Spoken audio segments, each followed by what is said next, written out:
Subscribe करें city news Jharkhand व पाएं झारखंड की तमाम खबरें।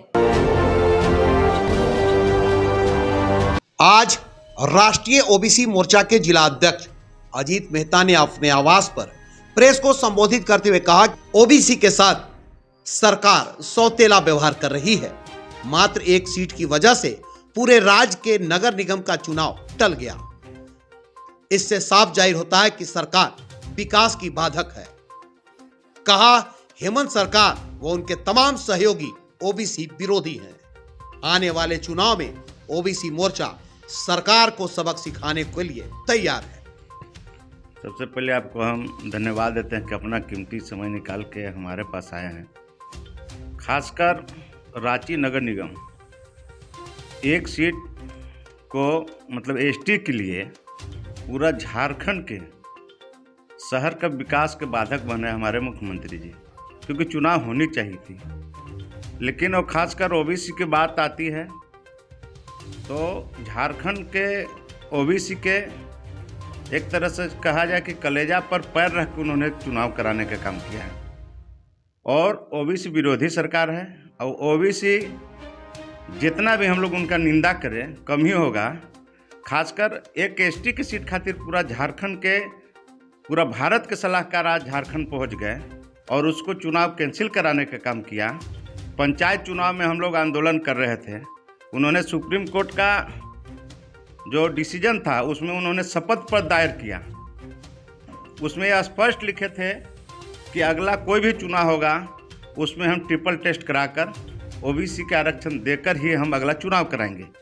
लेकिन हड़बड़ी में उन्होंने कैबिनेट में पास कराया कि बिना आरक्षण के ही निगम का चुनाव होगा। इससे हम लोग आहत हैं। खासकर मैं यहाँ के जनप्रतिनिधि जो हैं,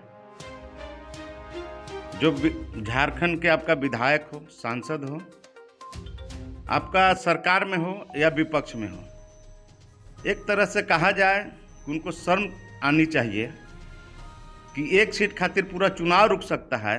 और हमारे पंचायत चुनाव में 9077 ओबीसी जो आरक्षित सीट था उसको मुख्यमंत्री ने ख़त्म करने का काम किया था। आज उनको सरकार से अलग हो जाना चाहिए था या फिर उनको रोड पर आना चाहिए, आंदोलन करना चाहिए था कि जब तक ओबीसी को आरक्षण नहीं मिलेगा चुनाव नहीं होने देंगे। आज उन्होंने अकेले एक सीट खातिर ओनली फॉर रांची उसके लिए चुनाव कैंसिल हो गया। बहुत दुखी की बात है, क्योंकि शहर का विकास के बाधक बने मुख्यमंत्री ने, चुनाव होना चाहिए था। सवाल उठता है तो क्या लगता है कि मुख्यमंत्री ओबीसी के साथ मतलब सौतेला व्यवहार कर रहे हैं? हाँ, इसमें कोई दो मत नहीं है।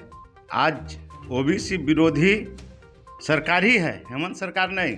उसमें जो भी सहयोगी हैं ओबीसी विरोधी हैं, क्योंकि ओबीसी विरोधी नहीं रहते तो हमारे अंबा प्रसाद हैं, बाना गुप्ता जी हैं, सरकार हो या विपक्ष, सभी ने उन्होंने एक तरह से सत्ता के लालच में उनका भूख था, उन्होंने हम लोग ओबीसी के साथ छलावा करने का काम किया है।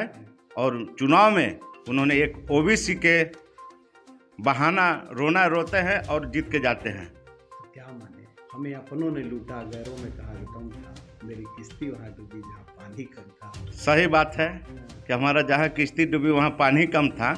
लेकिन मैं चैनल के माध्यम से आपको हम बता देना चाहता हूँ कि राष्ट्रीय ओबीसी मोर्चा चुप बैठने वाले नहीं हैं और गांव से लेके राजधानी तक हम लोग उग्र आंदोलन करेंगे।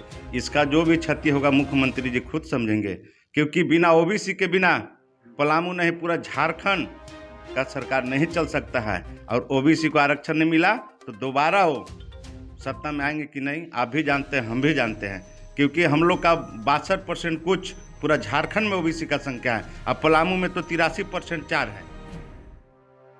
क्या लगता है? नहीं, हम लोग तो खुलेआम, हम लोग का मान सम्मान ओबीसी के जो नहीं देगा हम लोग उनके साथ नहीं रहेंगे और उनके खिलाफ हम लोग वोटिंग करेंगे। और उन्होंने अपना जो आदिवासी का रोना जो रो रहे हैं 10 से 12 सीट पर उससे मिट कर रह जाएंगे। सरकार को सपना छोड़ दे कि दोबारा मुख्यमंत्री भी बनेंगे।